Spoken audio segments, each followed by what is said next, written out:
इस वक्त आप आराम से बैठकर इस वीडियो को देख रहे हैं, मगर मैं आपको कहूं, आज जिस जगह पर आप अभी बैठे हो वो जमीन आज से करोड़ों साल पहले 8,500 डिग्री के तापमान से उबल रही थी, या जिस जगह पर आप बैठे हैं वो जगह लाखों सालों तक बर्फ से ढकी हुई थी। ये दोनों बातें सच हैं। इस 15 मिनट की वीडियो के अंदर आप पृथ्वी के 450 करोड़ साल के सफर को देखने वाले हैं। जिस जगह आज हमारा सौरमंडल है, वहाँ विभिन्न प्रकार की गैस और धूल के बादल हुआ करते थे।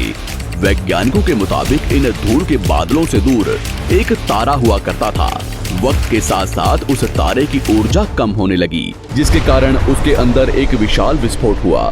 विस्फोट की वजह से अंतरिक्ष की ये धूल एक दूसरे से दबने लगी। इस दौरान बादलों में स्थित धूल के कण दबाव और गर्मी के कारण बड़े उल्कापिंड और पत्थरों में परिवर्तित हो चुके थे, और इसी दबाव की वजह से इन बादलों में स्थित रेडियो एक्टिव पदार्थ ने ग्रेविटी का निर्माण किया। इस ग्रेविटी के कारण बीच में हाइड्रोजन और हीलियम इकट्ठा होने लगे। बीच के इस भयंकर दबाव के कारण एक विशाल विस्फोट हुआ, और इसी विस्फोट के कारण हमारे सूरज का जन्म हुआ। अंतरिक्ष में फैले एस्टेरॉयड यानी क्षुद्र ग्रहों में भारी वजन की वजह से सूरज के करीब आकर सूरज की परिक्रमा करने लगे। धीरे धीरे इन्हीं एस्टेरॉयड में भारी टकराव हुआ, जिसके फलस्वरूप मरकरी, विनस, अर्थ और मार्स जैसे ग्रहों का निर्माण हुआ। वैज्ञानिकों के मुताबिक उस वक्त पृथ्वी और मार्स यानी मंगल ग्रह के बीच थिया नामक ग्रह सूरज की परिक्रमा किया करता था। पृथ्वी पर ग्रेविटी होने की वजह से सूरज की परिक्रमा करने वाले एस्टेरॉयड अब पृथ्वी की परिक्रमा करने लगे, और धीरे धीरे करोड़ों सालों तक ये पृथ्वी पर गिरते रहे। और ऐसी घटना हमारे पड़ोसी ग्रह थिया पर भी हो रही थी, जिसके कारण थिया पृथ्वी के और करीब आने लगा और आकर पृथ्वी से टकराया।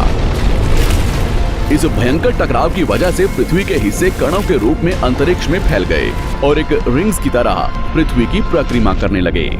इन्हीं परिक्रमा करते हुए कणों में टकराव होने लगा, जिसके कारण हमारे चांद का निर्माण हुआ। उस वक्त पृथ्वी पर सिर्फ एक ही समुद्र हुआ करता था, और वो था 1900 डिग्री सेल्सियस की तापमान पर उबलते हुए लावे का। उबल रही थी वो सारी चीजें जिसे आज आप अलग अलग नाम से जानते हैं। वक्त के साथ साथ पृथ्वी धीरे धीरे ठंडी हो रही थी, जिसके कारण पृथ्वी के भारी तत्व जैसे धातु और रेडियो एक्टिव पदार्थ पृथ्वी के केंद्र में जाकर इकट्ठा हो गए, और हल्के पदार्थ पृथ्वी की सतह पर आ गए। लाखों सालों तक पृथ्वी पर उल्कापिंडों की बरसात हुई, और इन गिरते हुए उल्कापिंडों में जमा था नमक, मिनरल्स और पानी। करोड़ों सालों तक इन उल्कापिंडों की बरसात होती रही, और धीरे धीरे पृथ्वी की ऊपरी सतह पानी से ढकने लगी। वैज्ञानिकों के मुताबिक यही वो वक्त था जब दूर गहरे पानी के अंदर निकलते ज्वालामुखियों से पहली बार सूक्ष्म जीवों का निर्माण हुआ। लाखों सालों बाद एक वक्त ऐसा आया जब पृथ्वी की पूरी सतह पानी से ढक चुकी थी।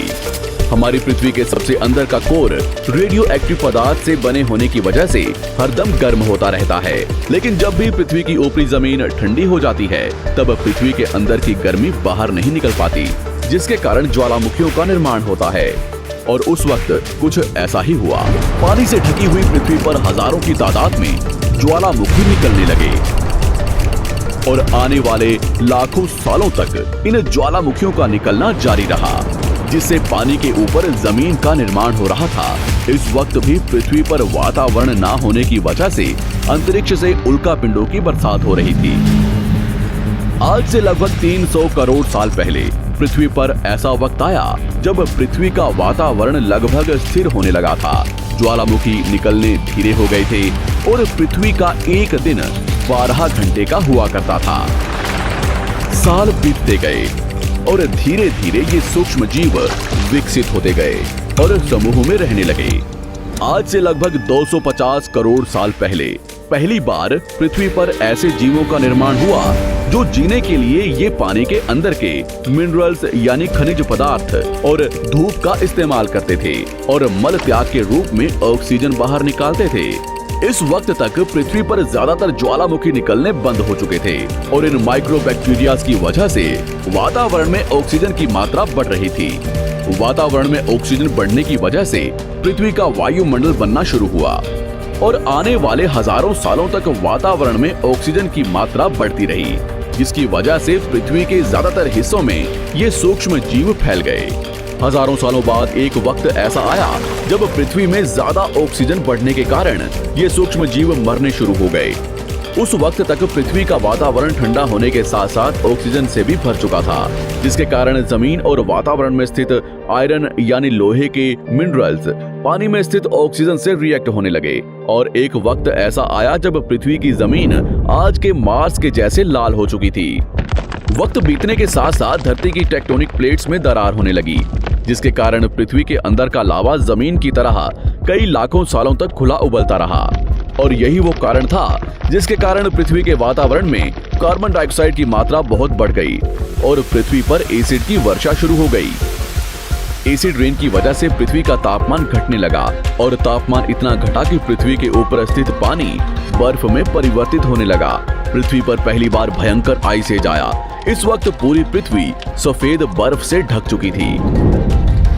आमतौर पर जब धरती पर सूरज की किरणें गिरती हैं, तब जमीन उन किरणों को सोख लेती है, मगर क्योंकि पूरी पृथ्वी बर्फ से ढक चुकी थी और क्योंकि बर्फ सफेद और चमकीली होती है, जिसके कारण सूरज की किरणें धरती पर गिरने के बाद वापस चली जाती थी। इसी कारण से पृथ्वी कई लाखों सालों तक बर्फ से ढकी रही, मगर फिर से पृथ्वी के अंदर स्थित गर्मी ज्वालामुखी के रूप में निकलना शुरू हो गई और इन ज्वालामुखियों से निकलने वाली गर्मी ने बर्फ को पिघलाना शुरू कर दिया। इसी बीच पृथ्वी की गहराई में बचे कुछ सूक्ष्म जीव धीरे धीरे बदल रहे थे और अब वो ऑक्सीजन को अपने शरीर को बड़ा और जटिल बनाने के लिए इस्तेमाल करने लगे थे। इस बीच पानी में अलग से भी छोटे समुद्री पौधे निकलने शुरू हो चुके थे। बाहर जैसे जैसे ज्वालामुखी निकल रहे थे, वैसे वैसे वातावरण कार्बन डाइऑक्साइड की वजह से गर्म हो रहा था। वक्त के साथ साथ बर्फ तो पिघलने लगी, मगर धरती पर फिर से एसिड की वर्षा शुरू हो गई, जिसके कारण फिर पृथ्वी ठंडी होने लगी और फिर पृथ्वी की ज्यादातर सतह बर्फ से ढक गई। ऐसा बार बार कई हजारों सालों तक होता रहा और इसी कारण से अब समुद्री जीव धीरे धीरे वातावरण के हिसाब से विकसित हो रहे थे। इस बीच कई सारे जीव और समुद्री जंगल्स विलुप्त हो गए, मगर जो बच गए वो धीरे धीरे पृथ्वी के बदलते तापमान के हिसाब से ढलते गए और अब हजारों सालों बाद समुद्री पेड़ बर्फ की वजह से पूरी तरह से मरते या सूखते नहीं थे। अब सूक्ष्म जीव समुद्री जीव बन चुके थे। जब फिर से ज्वालामुखियों ने पृथ्वी की बर्फ को पिघलाना शुरू किया, तब ये समुद्री पेड़ जल्दी विकसित होकर फैल गए। धीरे धीरे वातावरण में ऑक्सीजन की मात्रा बढ़ने लगी और पृथ्वी पर होने वाली एसिड की वर्षा कम होने लगी। वातावरण में ऑक्सीजन आने की वजह से पृथ्वी की ओजोन लेयर्स मोटी होने लगी और आज से लगभग 47 करोड़ साल पहले पृथ्वी की ऊपरी सतह पर पहली बार मोसोस नामक प्लांट उगना शुरू हुआ। वक्त के साथ साथ जमीन पर अलग अलग प्रकार के पौधे और पेड़ उगना शुरू हुए। एक वक्त ऐसा आया जब जमीन के पेड़ों की लंबाई लगभग 80 से 100 फीट जितनी या आज के 5 से 6 मंजिला बिल्डिंग जितनी ऊंची हो चुकी थी। ये वो वक्त था जब समुद्री जानवर समुद्र से बाहर निकल रहे थे और जमीनी जानवरों में परिवर्तित हो रहे थे। धरती की ज्यादातर जमीन एक जगह इकट्ठी हो चुकी थी, जिसे आज हम पैंजिया महाद्वीप के नाम से जानते हैं। पृथ्वी का वातावरण और तापमान लगभग स्थिर हो चुका था और अब करीब 21 से 23 घंटे का दिन हुआ करता था।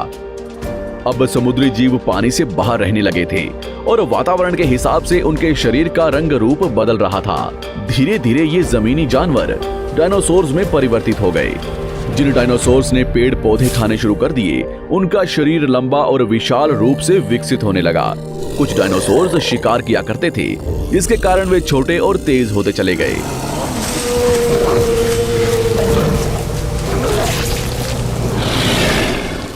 पृथ्वी की ऊपरी जमीन एक जगह इकट्ठी होने के कारण ज्यादातर जमीन रेगिस्तान और बंजर हो चुकी थी। ज्यादातर जंगल समुद्र के करीब हुआ करते थे, जिसमें डायनासोर्स रहा करते थे। आज से लगभग 20 करोड़ साल पहले पैंजिया महाद्वीप टूटना शुरू हो गया।